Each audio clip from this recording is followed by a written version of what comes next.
Hi, the Mudbrooker here. I had a couple of requests from my Beef Barley Stew video to show you how to make the bread that I had in that video. So that's what I'm going to do. But first, the most important ingredient in any recipe is of course alcohol. And since I'm making bread, I will be drinking aquavit. Myself a little glass.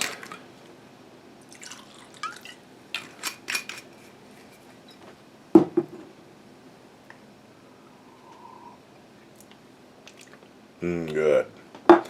Alrighty. I always proof my yeast. That means you start the yeast a little bit before you start the rest of the bread.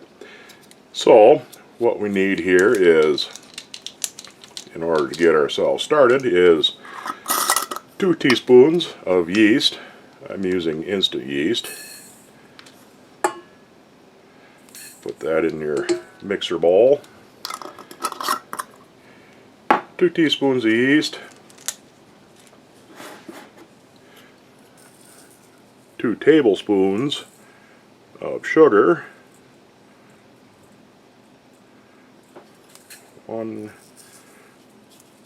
it doesn't have to be super precise, but pretty close, 2 tablespoons of sugar, and a cup and a half of warm water. By warm, I mean, around 110 degrees or so. There's 1 cup, and a cup and a half. I'll give that a little bit of a stir. Dissolve the sugar and get the yeast to dissolve a little bit. And I'll let that stand for about 5 minutes. And I'll come back and show you what we do then.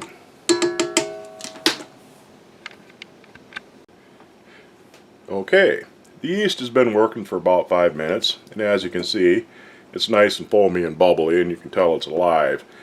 I always do this because it gives your yeast a little bit of a head start, and you can see if your yeast is dead. I've had that happen once in a while. Not very often, but still, it's kind of a pain to get a nice batch of bread going and find out that your yeast isn't working. In the meantime, I've gathered all my dry ingredients. In here, I have 4 cups of bread flour, all-purpose flour will work good too, 2 tablespoons of powdered buttermilk, and a teaspoon of salt. You just dump that right in.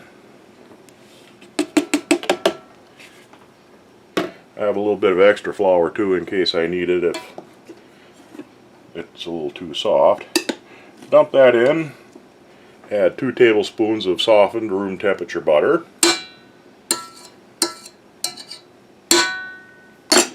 Put your dough hook on, and we'll mix this until it comes together in a ball, and we'll see where we're at then.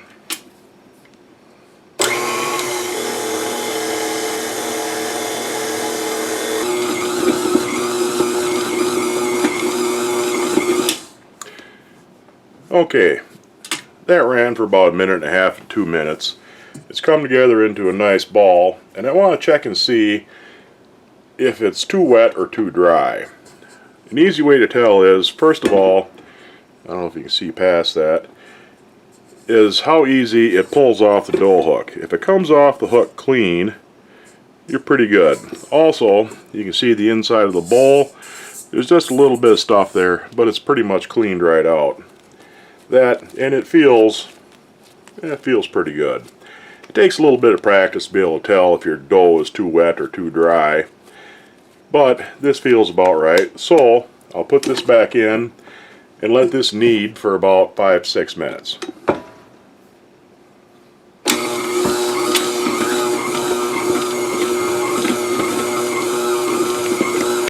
Okay, we're back. I let this knead for 6 minutes actually. And what we got here is nice dough. It doesn't stick to the dough hook, except that little gob on the end. And we'll get this out of the way. It's all kneaded up nice. It's ready to go. So what we want to do, take it out, form it into a nice ball. Just kind of pinch the bottom together and pat it a little bit. Make a nice little ball out of it. Then take the mixing bowl,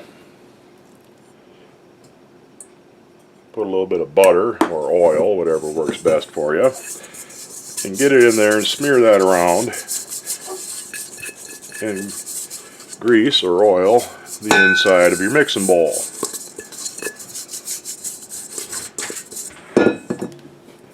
Put your dough back in there, and I usually kind of flop it around a couple of times just to coat the outside of the dough with a little bit of oil or butter, whatever I'm using at the time.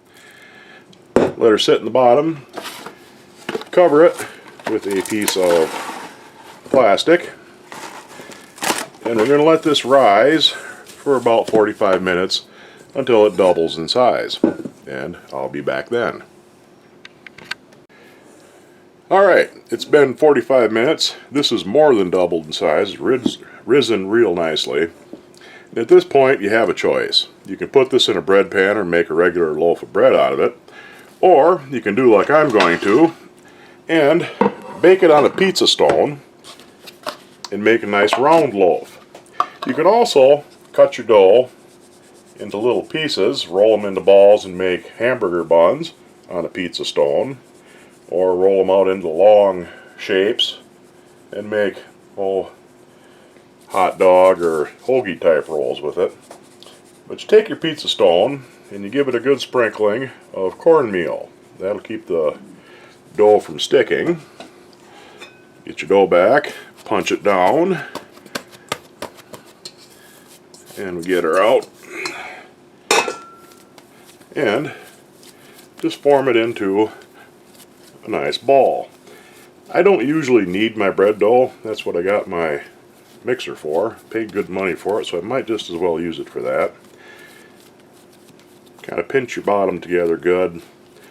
Give it a little pat just to mix it all up. And put that side down. Set that on the middle of your pizza stone. Cover it lightly with plastic or a dish towel. And let it sit and rise for about another 15 minutes or so. And I'll be back in about 15 minutes. Alright, this has been rising for about 15 minutes.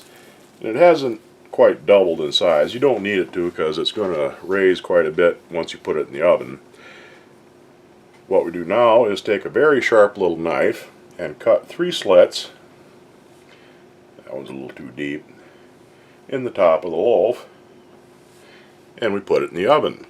I got to move my light stand to do that, so I'll throw it in the oven and I'll come back when it comes out.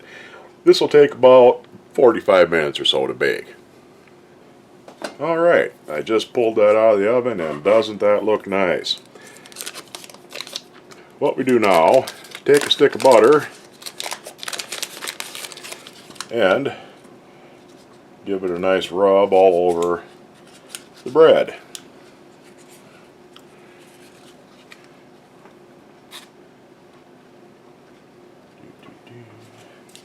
Rub, rub, rub.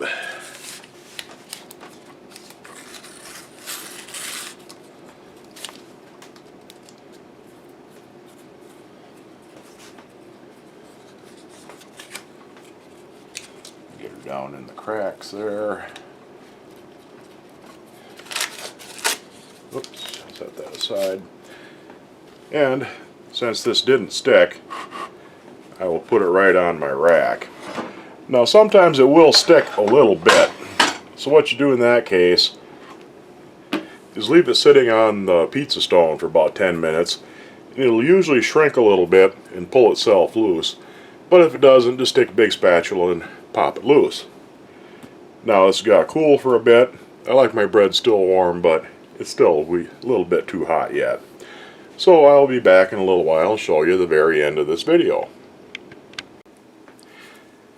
Alright, this has been cooling off for a little better than half an hour now, and I'm going to cut into it even though it's still warm.